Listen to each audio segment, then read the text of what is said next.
I think it's time we talk about the worst president in U.S. history. Not that one. How about Buchanan?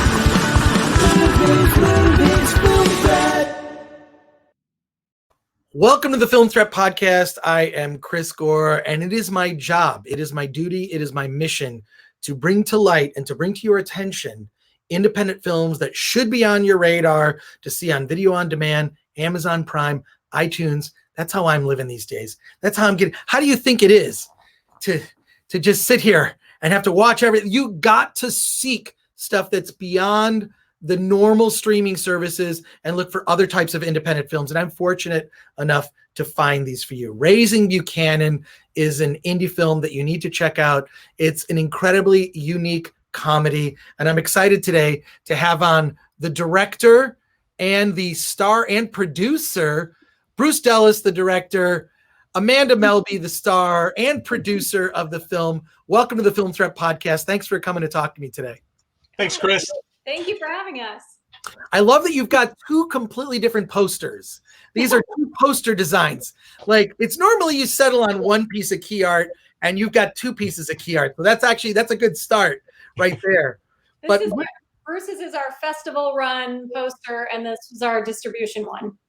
See, and usually that's what I feel like the festival run is a really good way to test your marketing and to see, like, I do know a lot of filmmakers that, like, once they've sort of gone through the festival run, they make some slight tweaks to their movie and some little changes before it goes into commercial release. It's almost like pilot season, I guess, also with your marketing materials. But where did this, like, crazy comedy come from? And I guess I should maybe you can tell people about the premise, because it's just wild and over the top. Okay, Amanda, tell them about what it's about there. Yeah. It's on you. Take it down. Yeah, it's from Bruce's amazing brain, but it's a story about a woman that I play named Ruth, who's broke and kind of angry, and comes across the exhumed body of President Buchanan and decides that will be the way to solve all of her problems, is to steal it and ransom him back, because, he was a president of the United States. But the more they figure out and learn about President Buchanan, they realize he was pretty much the worst, and nobody wants him back. It's first of all, I love that it's played completely straight. That part of the story is played completely straight. And then you have these sequences where in your mind, you're having these conversations with Buchanan, who's kind of defending his record, very vehemently defending his and I swear I learned more about that president than I did all through school. In putting this together, Bruce, did you do research on President Buchanan? He does seem to come up in relation to other presidents. Yes, he does. And actually, I'm kind of a presidential history nerd kind of dude. So I knew a lot about him to start with. And so that was probably the idea, to go with somebody who had a horrible reputation and had some other characteristics about him that made him a good character to put into a film. He was, he should have been a great president. His resume is just loaded with just about every office you could imagine that might help someone become president. But even all of that experience, all those years and years of experience, went for naught with Buchanan, because he just had some basic flaws in his ways of thinking, and he was old-fashioned even for the time. So he was just a bizarre kind of president. And it also helps, frankly, that he wasn't married, didn't have any kids, so there's no direct descendants that can get too pissed off about this. Well, Amanda, in your performance, you definitely toe that line between comedy and drama. And the comedy is very whimsical, very fun. But what really sold me on the film was your relationship with Buchanan and your father. Mm-hmm. I feel like it's the father-daughter relationship, I think, that really, really solidifies. It's really the spine and the backbone of the film, this thread that runs throughout. Can you talk about working with both the actor who played your father, who's amazing, and then the actor who played Buchanan, both incredible actors? What Tell me about working with them, and then also this thread, this father-daughter relationship thread. Yeah, well, we were so lucky to get these veteran character actors. Emmett Walsh played my father, and you know, he has been a working actor since he was 20 years old, 25 years old, something like that. So, and he's what, 80 something, Bruce, or 70? Yeah. He's an elder statesman of the business, and you know, he came to set and was prepared, and we had one day of shooting for all of those scenes that he did. And Bruce, bless his heart, but Bruce wrote him some doozies of monologues, and he had about 5 monologues to deliver in one day, and he just killed it. You know, you could just tell that working with somebody that has been in the business that long, they just bring it. They know how to bring it, and so it makes my job really easy to just play off of him and listen to him. I mean, that's all I had to do was know where I was coming from and listen to him. And boy, we had a really nice time working with him. And I think it's something that we can all relate to. Well, most people pleasing your parents, right? Trying to have your parents say they're proud of you. So that was easy to understand the through line of those relationships. Everything I did was motivated by trying to please my father. And get his approval. Yeah. And in a way, I felt like when you were talking to Buchanan, he was sort of a proxy for your dad in a sense. Like those conversations felt like you were working things out regarding your, you know, relationship with your dad with Buchanan. I was really touched by that. Yeah, and Renee Aubergenois plays President Buchanan, and what again, just a wonderful human being. We got the lottery. We won the lottery in terms of amazing people to work with, and he just was so generous with his spirit and his time and his energy. And as far as the character goes, yeah, Ruth is working things through with him. She's figuring out where her place in life is and where her legacy is. And so, you know, Bruce might be able to speak a little bit more about this too, but I kind of looked at it as if I were talking to a real person, not a ghost, you know, but a real person, and working my problems out with him. Yeah, Bruce, can you talk about those scenes?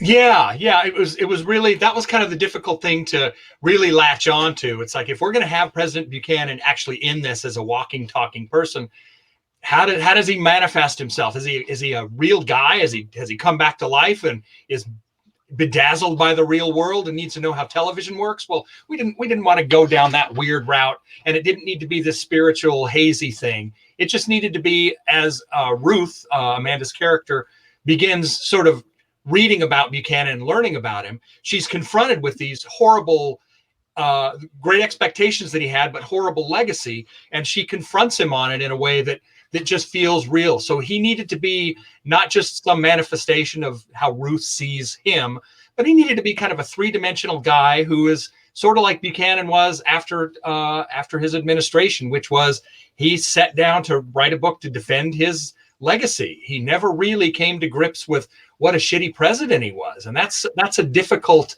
thing to try to convey. But it's easy in a film with some comedy and some light moments and some strangeness to be able to have somebody try to defend an indefensible legacy. So that's how a lot of that kind of came of it. But yeah, Ruth has to work out some of obviously issues that she has with her father, but there's also a real parallel between her expectations and where she is now versus Buchanan, because he should have been great. Ruth was on the fast track to some great things, and something sort of derailed her that we learn about in the film.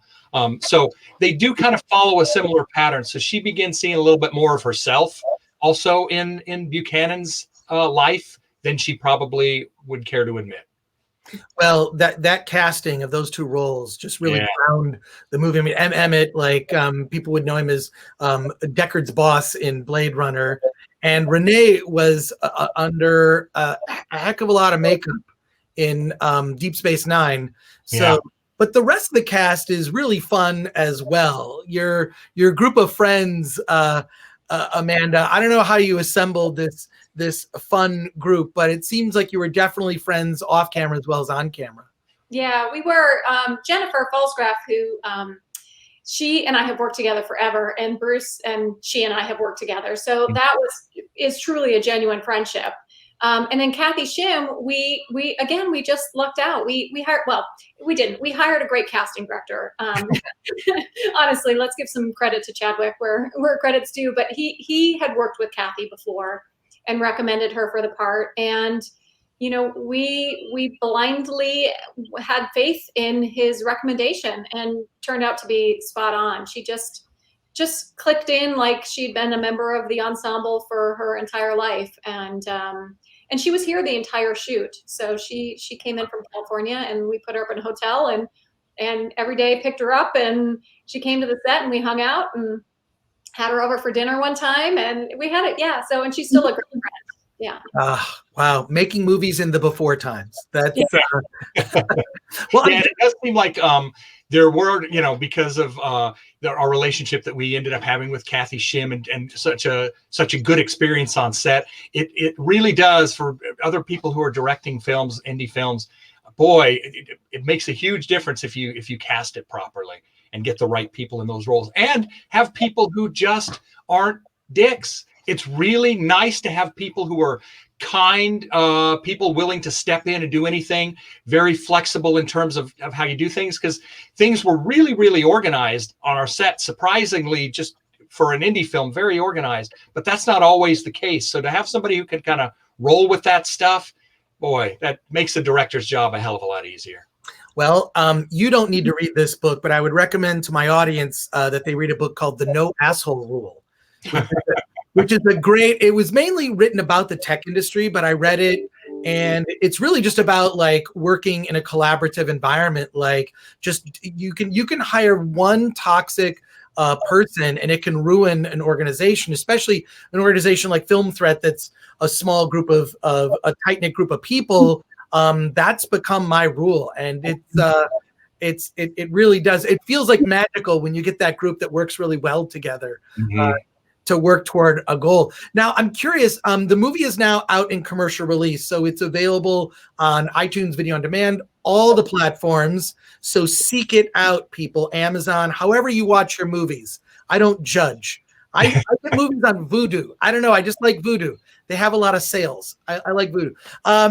But did you get to screen the film at festivals, like where people were in a room together in the dark? Like, you know, like we used to do back in the day? Did you do your festival run before the pandemic is what I'm asking? We did. It did get cut short a little bit. We premiered in April of 2019 at the Phoenix Film Festival, which is our hometown festival. And that was awesome. We had 3 sold out screenings of it. And what an amazing experience to be in a full theater with people laughing. You know, it was really great. And yeah, we traveled all over the country. The last one that we physically went to was February of 2020. And then we were in 2 in March and April, that one went virtual and then one just canceled. So we did get cut a little bit short, but we had almost an entire year of traveling, and Bruce and I were lucky enough to be able to go to a lot of the festivals and talk to the patrons and get their feedback. And it is an amazing thing to sit in a theater together and experience comedy together. And to hear people get the jokes is really fun. Yeah, there's really nothing quite like that. And especially when you're on your festival run, having gone through that process myself, it's also a good way to kind of like, you can make some slight tweaks in the movie as it's on that festival run, as you begin to see different audiences experience it. The thing I found fun is when different audiences will laugh at different things in different parts of the country. That's when you really begin to notice like, oh, wow, we're a really diverse country and nation here where people laugh at different things. I really am hoping we get back to that later in 2021 or 2022. I hope that like we're back to real live in-person festivals. Not everything can be a Zoom call, truthfully. It's just, but did you make any alterations after your festival run and seeing like what jokes landed and what didn't? Bruce, well, we did. We really only did that right towards the beginning, after we screened it at the Phoenix Film Festival, it still felt just a little bit long. So we went back and did some tweaks and tightened some things up and so forth.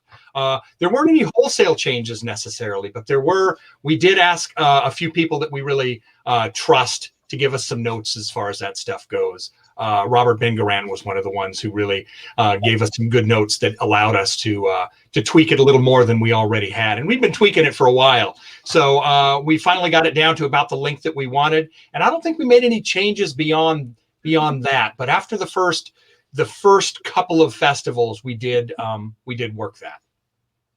Yeah, that process, that re-edit took a little bit of time, but then the other than the first two festivals, everybody had the 96-minute version of it. Mm-hmm. So, and we did put the extended scenes that we cut in the extras package that's on iTunes and the DVD and Blu-ray.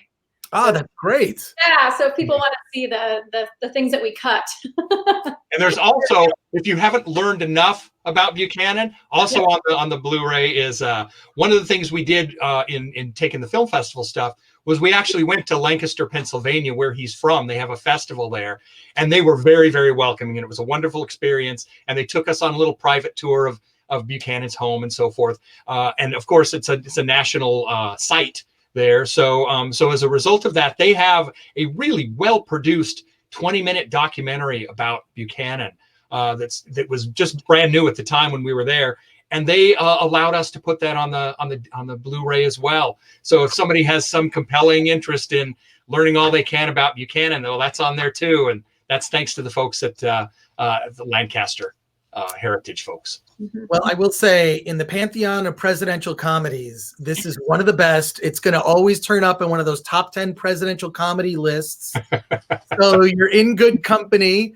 I can't say I've ever even heard, I mean, like Buchanan, I always heard was like, he was people would say he was a bad president, but I never really knew the specifics. And I like that the film touches on all of that with Buchanan there to defend. It's a pleasure to talk to you both. Bruce, Amanda, thank you so much for being on the Film Threat podcast. This is awesome. Thank you, Chris. I also want to thank our sponsors, Storyblocks. Go to storyblocks.com/film threat. All sorts of tools for filmmakers, creators of all types. Congratulations again on the film. I hope you're working on something new to take on the festival circuit when, festivals come back. We will as soon as things get lifted a little bit. We're ready to go. Awesome. Thanks so much. Thank you for having us.